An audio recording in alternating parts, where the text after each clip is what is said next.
In the last 90 days, China signed 47 separate infrastructure and trade agreements across the Middle East, Africa, and Central Asia.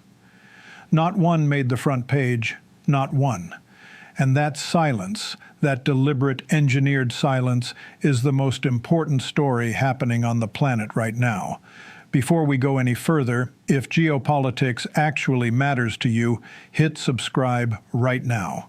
Because what we cover here is the story underneath the story, the chess, not the checkers, and you are going to want to stay for what comes next.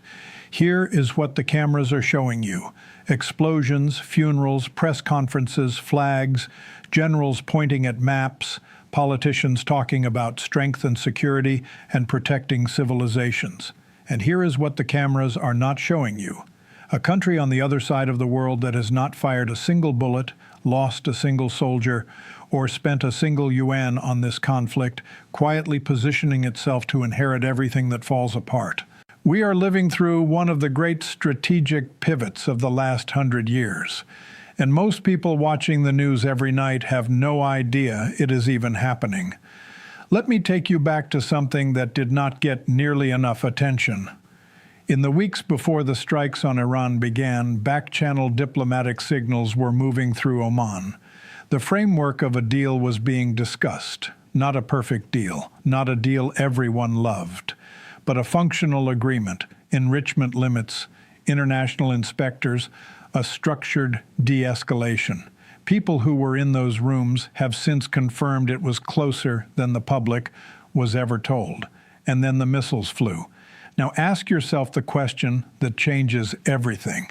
If a diplomatic solution was within reach and the strikes happened anyway, what was the war actually about? Because it was not about the nuclear program.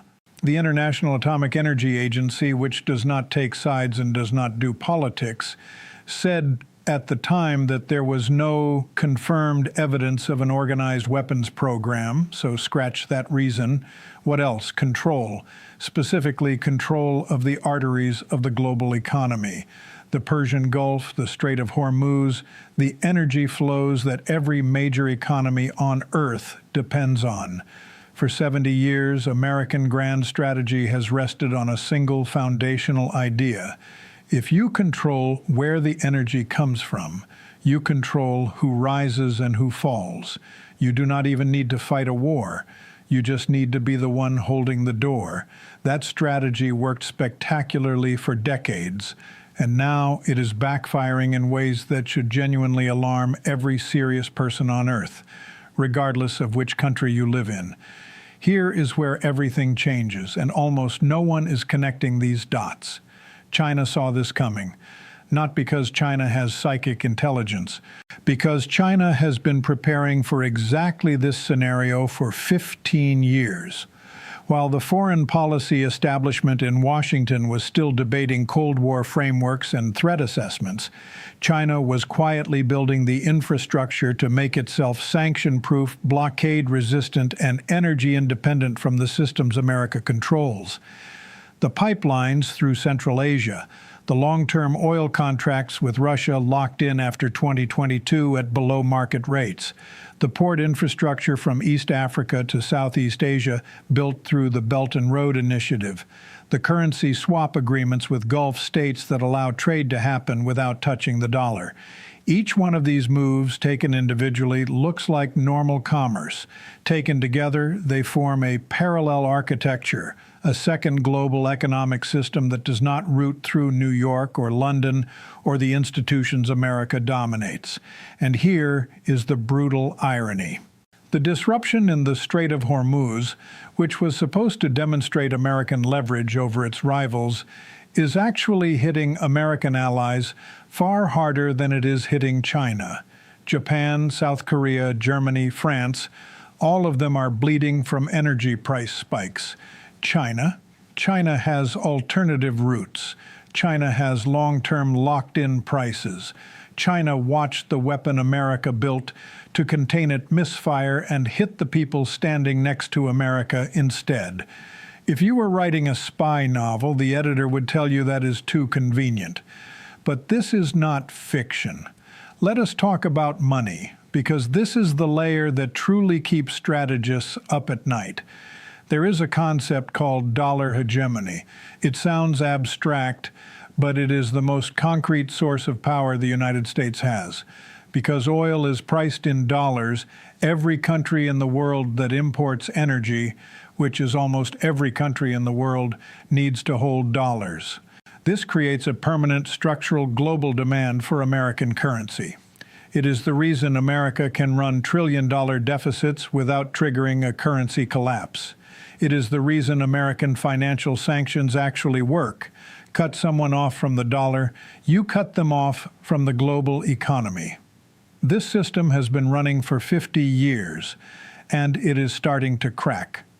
Saudi Arabia, America's most important Gulf partner, the country that made the petrodollar system possible, has been in active documented negotiations to price some oil sales in Chinese yuan. The UAE has formalized currency arrangements with China that bypass the dollar entirely. Iran has been trading outside the dollar system for years and has essentially built a manual for how to do it. Every month that this war continues, every additional month that America looks like a source of regional instability rather than regional security, the Gulf states inch slightly further toward the Chinese alternative and slightly further from the dollar system they helped build. Here is something worth sitting with. The war that was supposed to project American financial power is actually accelerating the erosion of the financial foundation that makes American power possible. That is not a small irony. That is a civilizational level miscalculation. But nobody is talking about what is actually happening on the ground in the places that will define the next 50 years. While this war has consumed the attention and resources of the Western world, China has been executing its most ambitious phase of economic expansion in history. 47 trade and infrastructure agreements in 90 days, ports, rail, energy grids, digital infrastructure, payment systems. Each one locks a country in Africa, in Southeast Asia, in Central Asia, in Latin America, more deeply into a Chinese-led economic ecosystem. Not because those countries love China. Many of them have serious concerns about Chinese debt structures and the terms of Belt and Road projects. But because when you need infrastructure and one side offers bombs and the other offers bridges, the choice is not complicated. The soft power dimension of this war is devastating and underappreciated. In the Global South, which represents the majority of the world's population and the majority of the world's future economic growth, the images coming out of this conflict have confirmed every suspicion about how Western power actually operates when it feels threatened. A girls' school in southern Iran, civilian hospitals, a death toll among non-combatants that the Western press has covered inconsistently at best. In Jakarta and Lagos and Nairobi and Karachi and Bogota, people are watching this. And they are drawing conclusions. China, meanwhile, has been positioning itself at every international forum as the voice calling for restraint, dialogue, and a return to diplomacy. Is this moral? No. It is strategic. China has its own profound human rights record that does not survive serious examination. But in geopolitics, perception is power. And the perception that is hardening across the developing world, the world where the next 2 billion middle-class consumers will come from, the world where the next generation of leaders is being formed, is that China offers partnership while the West offers conditions, and sometimes missiles. Now, here is the part that military analysts are genuinely losing sleep over. Every aircraft carrier in the Persian Gulf region right now is an aircraft carrier that is not positioned near Taiwan. Every Patriot missile battery deployed to protect American assets in Kuwait and Bahrain is a Patriot battery that is not integrated into Taiwan's air defense system. Every logistical chain, every munitions stockpile, every intelligence asset being consumed by this conflict is capacity that is not available for the scenario that American military planners have considered their primary strategic challenge for the past decade. China's military leadership is watching this war with a precision that has nothing to do with sympathy for any side. They are watching how American air defense systems perform under sustained saturation missile attacks. They are watching how the American military command structure makes decisions under the pressure of a multi-front conflict. They are watching where the system strains, where the resupply chains get slow, where political consensus in Washington fractures, where allies hedge instead of commit. If there were ever calculations in Beijing about the timing and conditions of resolving the Taiwan question on China's terms, those calculations are being updated in real time with data that no war game could have provided. And here is the thing I want you to really hear, because this is not a point about who you should root for. This is a point about reality. China is not winning because China is good. China has real vulnerabilities. A property sector that has not finished its collapse, youth unemployment at levels that have historically produced political instability, a demographic decline that is structural and irreversible, a political system that concentrates risk in a way that can produce catastrophic miscalculations. Xi Jinping needs external validation to maintain internal legitimacy. An American overextension serves that need almost perfectly, which means China's strategic incentives and the trajectory of this war are dangerously aligned in ways that no one in power seems to be saying out loud. But here is the larger truth, and this is the one that cuts through all the noise. In any long competition between powers, the side that spends its resources destroying things and the side that spends its resources building things are not on equal trajectories. Every cruise missile fired in this conflict costs somewhere between $1 and $2 million. That is the price of a hospital wing, a school, a kilometer of high-speed rail, a solar array. China is making that trade-off in its favor systematically at scale across dozens of countries simultaneously. America is making the other trade-off, and history is ruthlessly consistent about which investment compounds. Think about how Europe rebuilt itself after 1945.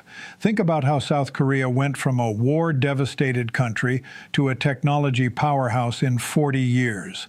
The countries that built, really built, infrastructure, education, manufacturing, institutions are the countries that lead now.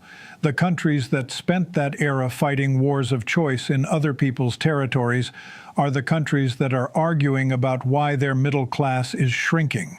This pattern is not new. What is new is the speed. Because of technology, because of global capital flows, because of the Belt and Road scale, the divergence between the building strategy and the bombing strategy is compressing into years instead of decades. We are watching a strategic pivot that is going to define the next century unfold in real time. And it is happening underneath a news cycle that is almost entirely focused on the explosions. Let me bring this home, because strategy is not just something that happens to governments. It happens to people. There are children who will never go home in southern Iran. There are families in Israel spending another year in shelters they thought they would never have to enter again. There are young men and women from countries far from the Middle East who are dying in places they were sent to by governments that will describe their deaths in press releases and then move on to the next budget negotiation. Real people, real grief, not statistics. And simultaneously, in offices in Beijing and Shanghai, in trade ministries and investment banks and state-owned enterprises, there are people who are doing math, cold math. Who signs the next contract? Which port becomes strategically critical? Which government can be locked in to a 20-year energy agreement? They are filling the vacuum that war creates, the way water fills any space that opens up, without drama, without announcements, without anyone on the evening news explaining what is happening. This is not a story about heroes and villains. Every major power in this situation is pursuing its interests, with methods that look very different depending on where you are standing and what you have lost. The question is not which side is righteous.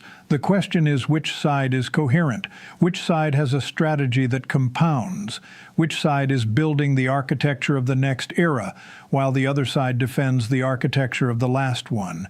And here is the final thing I want to leave you with. Drop a comment below because I genuinely want to know what you think. This debate matters. When historians write the chapter on this period 50 years from now, they will not title it After the War. They will title it After What Was Built While the War Was Happening. They always do. The country that wins the next 100 years will not be the one that won the last battle. It will be the one that was quietly building the world that came after. Like this video if it made you think differently about something. Subscribe if you want the story underneath the story every time. And ask yourself the question no one in power wants you to ask. While you were watching the war, what were you not watching?